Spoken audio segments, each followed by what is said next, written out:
Subscribe now and press the bell icon. Never miss an update. अस्सलाम वालेकुम दोस्तों, welcome back to Numan Ali technical channel और today I will talk about CPUs and core and thread. तो आज की इस video में हम बात करेंगे कि एक सीपीयू में कोर क्या होते हैं और थ्रेड्स क्या होते हैं। इस वीडियो में हम जानेंगे 3 इंटरेस्टिंग फैक्ट के बारे में। सबसे पहला है सीपीयू सेंट्रल प्रोसेसिंग यूनिट। एक कंप्यूटर के अंदर एक प्रोसेसर क्या होता है, वो क्या काम करता है और कैसे काम करता है। और सेकंड फैक्ट के बारे में हम बात करेंगे कोर। एक सीपीयू के अंदर, एक प्रोसेसर के अंदर कितने कोर्स होते हैं। और लास्ट पे देखेंगे कि एक कोर्स के अंदर कितने थ्रेड्स होते हैं।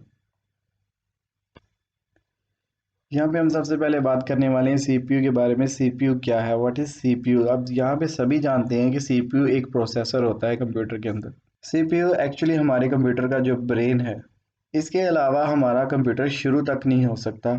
अब अगर बात करें सीपीयू के बारे में, सीपीयू एक छोटी सी चिप है जिसे हमारे कंप्यूटर का प्राइमरी कंपोनेंट भी कहा जाता है। तो यहाँ पे सबके माइंड में ये सवाल आता है कि सीपीयू काम क्या करता है, क्योंकि मैंने पहले ही बताया है कि सीपीयू हमारे कंप्यूटर का एक ब्रेन है जो कि हमारे तमाम कमांड्स को ऑपरेट करता है।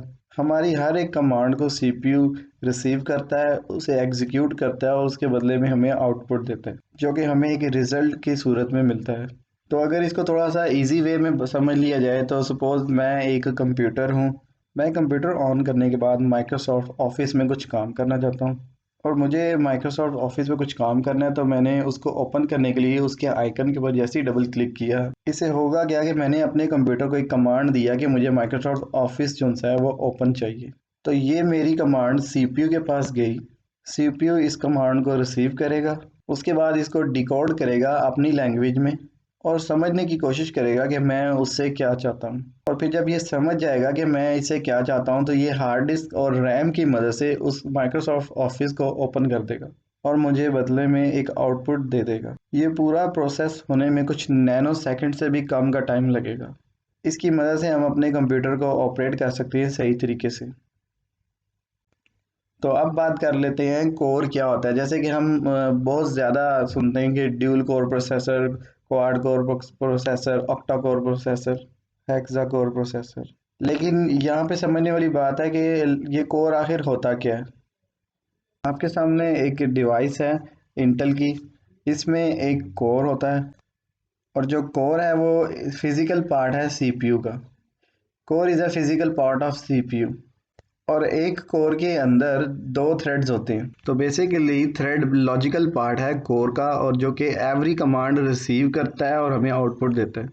हम जो भी कमांड अपने सीपीयू को देते हैं वो सबसे पहले सीपीयू कोर को देता है कमांड और कोर थ्रेड्स को देते हैं कमांड।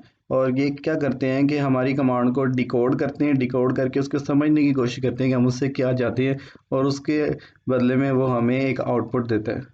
अब मैं आपको एक रियल लाइफ एग्जांपल देता हूँ। तो समझ लीजिए कि जो हमारा सीपीयू है वो एक घर है और उसके घर के अंदर जो कोर है वो इंसान है और हर एक इंसान के 2 हाथ होते हैं। अगर मैं हूँ तो आप ऐसा इसको अज्यूम करेंगे एक कोर है और मेरे 2 हाथ हैं, तो क्या हुआ कि ये 2 थ्रेड हुए।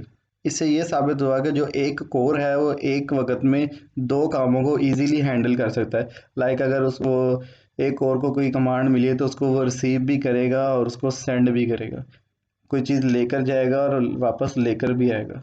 तो इससे ये पता चलता है कि जो एक कोर है वो एक वक्त में 2 काम ख़त्म कर सकता है। अगर मैं आपको इसकी एक और एग्जांपल दूं तो अगर मैं ही हूं तो मैं एक वक्त में या तो म्यूज़िक सुन सकता हूं कंप्यूटर के ऊपर या कोई माइक्रोसॉफ्ट ऑफिस के ऊपर कोई काम कर सकता हूं। तो ये जो 2 काम मैं कर रहा हूँ, म्यूज़िक सुन रहा हूँ और माइक्रोसॉफ्ट ऑफिस पे काम कर रहा हूँ, तो एक कोर के दोनों थ्रेड्स यूज़ हो रहे हैं।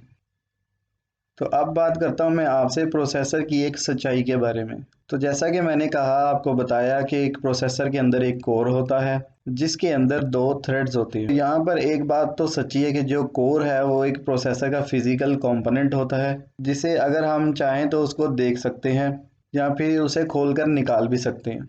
तो यहाँ पे कोर एक हार्डवेयर है जो कि प्रोसेसर के अंदर रहता है।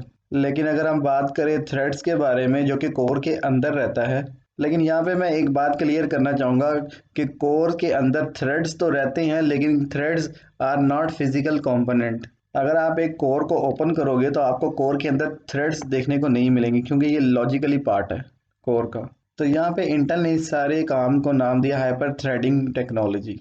अब यहाँ पर आपके सामने स्क्रीन पर इंटेल के दो प्रोसेसर हैं और पहले वाले प्रोसेसर के अंदर आपको एक कोर और दो थ्रेड देखने को मिल रही है। सेम वैसे ही दूसरे प्रोसेसर के अंदर एक कोर और दो थ्रेड देखने को मिल रही है। तो अगर इनको टोटल काउंट कर लिया जाए तो ये दो कोर और फोर थ्रेड्स बनते हैं। अब इस पूरी टेक्नोलॉजी को इंटेल ने हाइपर थ्रेडिंग टेक्नोलॉजी का नाम दिया और AMD ने इसको CMT मींस के क्लस्टर मल्टी थ्रेडिंग का नाम दिया है। अब देखा जाए तो मार्केट में दो अलग कंपनीज हैं जो कि अपने अपने नाम यूज़ कर रही हैं, बट टेक्नोलॉजी सारी सेम है।